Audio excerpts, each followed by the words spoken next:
Carmelo Sgarito, noto dermatologo agrigentino, in questo suo videomessaggio ci consiglia sulle attenzioni da prestare per chi da ora si recherà al mare. Il melanoma, afferma Sgarito, è sempre in continua ascesa e tra l'altro il mese di maggio è quello dedicato alla prevenzione dermatologica. Un consulto dallo specialista non sarebbe male. Maggio è il mese dedicato alla prevenzione del melanoma cutaneo. Il melanoma è un tumore maligno, aggressivo, un tumore che può determinare anche, e spesso purtroppo lo fa, la morte del paziente. Non abbiamo infatti grandi armi terapeutiche per affrontarlo. Eh, è un po' come il virus, insomma, è un nemico da prevenire. Però rispetto al virus, il melanoma cutaneo è un tumore che noi possiamo vedere, possiamo leggere. È uno dei pochi tumori che si presenta e ha un viso, ha un volto, ha diciamo una sua diciamo così, forma di presentazione, ovvero sia il melanoma cutaneo parte quasi sempre da un neo.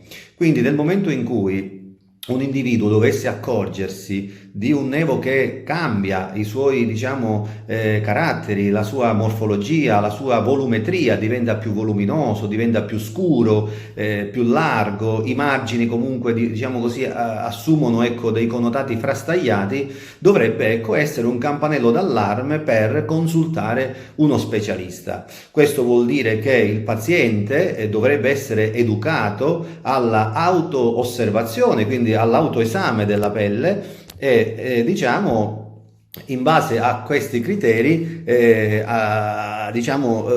chiedere, ecco, la consulenza di un esperto in modo da poter avere appunto una valutazione a 360 gradi.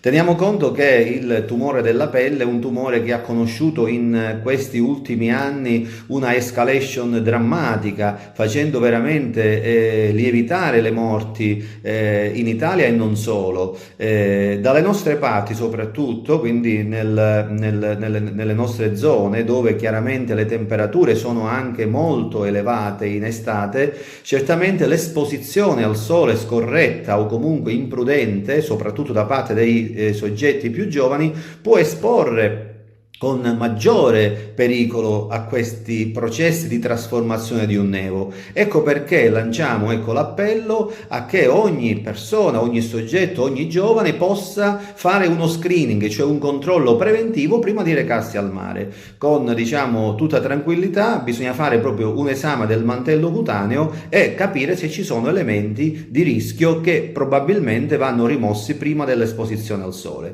Dopodiché, ecco, rimangono, diciamo, certamente sempre le stesse le raccomandazioni, cioè quelle di accostarsi al sole gradualmente, di non, diciamo, esporsi al sole in maniera eccessiva e di privilegiare le ore meno calde, quantomeno, ecco, nelle prime fasi dell'esposizione. Utilizzare sempre degli schermi protettivi, degli occhiali da sole e mai, diciamo, ecco, soprattutto per i soggetti chiari, evitare di togliere, ecco, la magliettina, soprattutto se si dovessero passare tante ore al sole. Il melanoma è un nemico, però ha anche un volto, quindi possiamo riconoscerlo. Ci sono, diciamo, tante modalità per poterlo intuire, osservare, quindi studiare e quindi per prevenire. Evitiamo, ecco, le stragi da melanoma perché tali sono, i numeri sono veramente paurosi e quindi ecco, diffondiamo il messaggio che il controllo della pelle può salvare la vita.